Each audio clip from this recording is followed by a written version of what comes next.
जय शिव गुरु। प्रिय श्रोताओं, आप सुन रहे हैं वाल्मीकि रामायण और आज आप सुनेंगे वाल्मीकि रामायण का भाग 181 तथा उत्तरकांड का भाग 41। पिछले भाग में आपने सुना कि महाराज इल को श्राप के कारण नारी रूप प्राप्त हो गया। वे 1 महीने नारी और 1 महीने पुरुष रहते थे। नारी रूप में उन्होंने एक पुत्र को जन्म दिया। अब इससे आगे की कथा इस भाग 181 में सुने।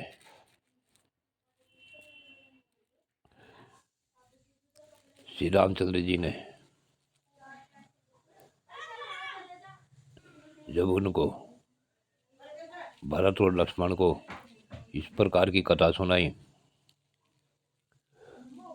तो लक्ष्मण और भरत ने पूछा कि 1 वर्ष पूरा होने के बाद जब उसे पुत्र हो गया तब उसे किस प्रकार से उसने इला ने क्या किया जिससे कि उसे पुरुष प्राप्ति हो सके।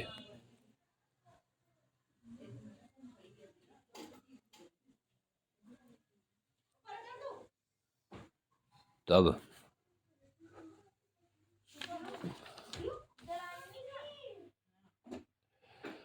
भगवान राम ने उनसे कहा, सूरवीर इल जब 1 मास के लिए पुरुष भाव को प्राप्त हुआ तब परम बुद्धिमान माया यशस्वी बुद्ध ने परम उदार महात्मा समर्थ को बुलाया। भृगुपुत्र चैवन मुनि, अरिष्ट नेमि, प्रमोदन, मोदकर और दुर्वासा मुनि को भी आमंत्रित किया गया। इन सबको बुलाकर बातचीत की कला जानने वाले तत्वदर्शी बुद्ध ने धैर्य से एकाग्रचित रहने वाले इन सभी सुहृदों से कहा, ये महाबाहु राजा इन प्रजापति करदम के पुत्र हैं। इनकी जैसी स्थिति है इसे आप सब लोग जानते हैं, अतः इस विषय में ऐसा कोई उपाय कीजिए जिससे इनका कल्याण हो। वे सब इस प्रकार बातचीत कर ही रहे थे कि महात्मा द्विजों के साथ महातेजस्वी प्रजापति करदम भी उस आश्रम पर आ पहुंचे। साथ ही पुलस्त, क्रतु, महातेजस्वी ओंकार भी उस आश्रम पर पधारे। परस्पर मिलने पर वे सभी महर्षि प्रसन्नचित हो बाहिक देश के स्वामी राजा इल का हित चाहते हुए भिन्न भिन्न प्रकार की साथ बात करने लगे। तब करदम ने पुत्र के लिए अत्यंत हितकर बात कही, ब्राह्मणों आप लोग मेरी बात सुने जो इस राजा के लिए कल्याणकारी होगी। मैं भगवान शंकर के सिवा दूसरे किसी को ऐसा नहीं देखता जो इस रोग की दवा कर सके, तथा अश्वमेघ यज्ञ से बढ़कर दूसरा कोई ऐसा यज्ञ नहीं है जो महात्मा महादेव को प्रिय हो। अतः हम सब लोग राजा इल के लिए उस दुष्कर यज्ञ का अनुष्ठान करें। करदम की ऐसा कहने पर उन सभी श्रेष्ठ ब्राह्मणों ने भगवान रुद्र की आराधना के लिए उस यज्ञ का अनुष्ठान ही अच्छा समझा।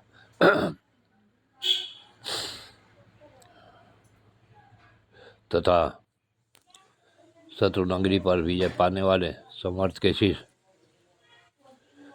सुप्रसिद्ध राजऋषि मरुत ने उस यज्ञ का आयोजन किया। फिर तो बुद्ध के आश्रम के निकट वह महान यज्ञ संपन्न हुआ तथा उससे माया यशस्वी रुद्रदेव को बड़ा संतोष प्राप्त हुआ। यज्ञ समाप्त होने पर परमानंद से परिपूर्ण चित हुए भगवान उमापति ने इल के पास ही उन सब ब्राह्मणों से कहा, द्विश्रेष्ठ गण, मैं तुम्हारी भक्ति तथा इस अश्वमेघ यज्ञ के अनुष्ठान से बहुत प्रसन्न हूँ। बताओ मैं बहिर्नरेश इल का कौन सा शुभ एवं प्रिय कार्य करूँ। देवेश्वर शिव के ऐसा कहने पर वे सब ब्राह्मण एकाग्रचित हो उन देवादिदेव को इस तरह प्रसन्न करने की चेष्टा करने लगे जिससे नारी इला सदा के लिए पुरुष इल हो जाए। तब प्रसन्न हुए महातेजस्वी महादेव जी ने इला को सदा के लिए पुरुषत्व प्रदान कर दिया और ऐसा करके वे वहीं अंतर्धान हो गए। अश्वमेघ यज्ञ समाप्त होने पर जब महादेव जी दर्शन देकर असहतृष हो गए तब वे सब दीर्घदर्शी ब्राह्मण जैसे आए थे वैसे ही लौट गए। राजा इल ने बाहिक देश को छोड़कर मध्य देश में गंगा यमुना के संगम के निकट एक परम उत्तम एवं यशस्वी नगर बसाया जिसका नाम प्रतिष्ठानपुर रखा। शत्रु नगरी पर विजय पाने वाले राजऋषि शशबिंदु ने बाहिक देश का राज ग्रहण किया और प्रजापति करदम के पुत्र बलवान राजाइल ने प्रतिष्ठानपुर के शासन किया। समय आने पर राजाइल शरीर छोड़कर परम उत्तम ब्रह्मलोक को प्राप्त हुए और इला के पुत्र तथा राजा पुरुरवा ने प्रतिष्ठानपुर का राज प्राप्त किया। पुरुश्रेष्ठ भरत और लक्ष्मण अश्वमेध यज्ञ का ऐसा ही प्रभाव है जो स्त्री रूप हो गए थे। उन राजाइल ने इस यज्ञ के प्रभाव से पुरुषत्व प्राप्त कर लिया और भी दुर्लभ वस्तुएं प्राप्त कर ली। लक्ष्मण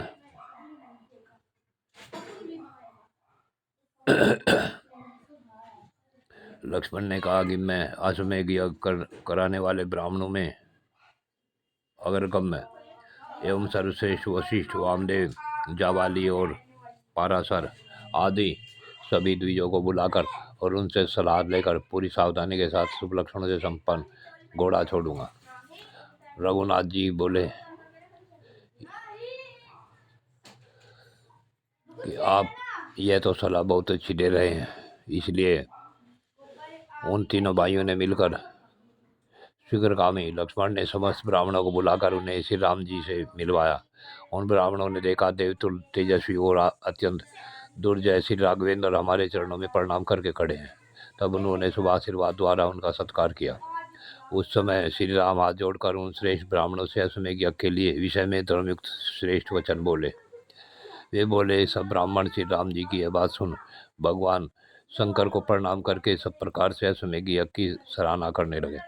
अश्वमेध यज्ञ के विषय में उन श्रेष्ठ ब्राह्मणों का अद्भुत ज्ञान से युक्त वचन सुनकर श्री रामचंद्र जी को बड़ी प्रसन्नता हुई। उस कर्म के लिए ब्राह्मणों की स्वीकृति जानकर श्री राम लक्ष्मण से बोले, महाभाव, तुम महात्मा वानराज सुग्रीव के पास यह संदेश भेजो कि कपि श्रेष्ठ तुम बहुत से विशाल काय वनवासी वानरों के साथ यहाँ यज्ञ महोत्सव का आनंद लेने के लिए आओ, तुम्हारा कल्याण हो। साथ ही अतुल पराक्रमी विभीषण से भी यह सूचना दो कि वे इच्छानुसार चलने वाले बहुत से राक्षसों के साथ हमारे महान अश्वमेध यज्ञ में पधारे। इसके सिवा मेरी प्रिय करने की इच्छा वाले जो महाभाग राजा हैं वे भी यज्ञ भूमि देखने के लिए सेवकों सहित शीघ्र यहाँ आवे। लक्ष्मण जो धर्म प्रिय ब्राह्मण कार्यवश दूसरे देशों में चले गए हैं उन सबको अपने अश्वमेध यज्ञ के लिए आमंत्रित करो। महाभाव, तपोधन ऋषियों को तथा राज में रहने वाले स्त्री सहित समस्त महर्षियों को बुला लो। तब धर्मज्ञ लक्ष्मण शीघ्र लोगों को आमंत्रित करने के लिए चले। तत्पश्चात महाबली नरश्रेष्ठ श्री राम ने सेवकों सहित महातेजस्वी नरेशों के ठहरने के लिए बहुमूल्य वासस्थान बनाने के लिए वो आदेश दिया तथा सेवकों सहित उन महात्मा नरेशों के लिए अन्न, वस्त्र, पान एवं वस्त्र आदि की व्यवस्था कराई। तदंतर शत्रुघ्न सहित भरत ने नैमिषारण्य को प्रस्थान किया। उस समय वहाँ सुग्रीव सहित महात्मा वानर कितने भी श्रेष्ठ ब्राह्मण वहाँ उपस्थित थे। उन सबको रसोई परोसने का काम करते थे। स्त्रियों तथा बहुत से राक्षसों के साथ विभीषण और तपस्वी महात्मा मुनियों के स्वागत सत्कार का काम संभालने लगे। इस प्रकार सब सामग्री पूर्ण रूप से भेजकर भरत के बड़े भाई श्री राम ने उत्तम लक्षण से संपन्न और कृष्णसार मृग के समान काले रंग वाले घोड़े को छोड़ा। ऋतुजो सहित लक्ष्मण को उस अश्व की रक्षा के लिए नियुक्त किया और नैमिषारण्य को चले गए।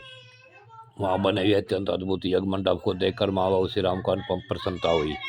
वे बोले, नैमिषारण्य में निवास करते समय श्री रामचंद्र जी के पास भूमंडल के सभी नरेश भांति भांति के उपहार ले आए और रामचंद्र जी ने उन सबका सत्कार स्वागत किया। उन्हें अन्न, पान, वस्त्र और अन्य सब आवश्यक सामान दिए गए।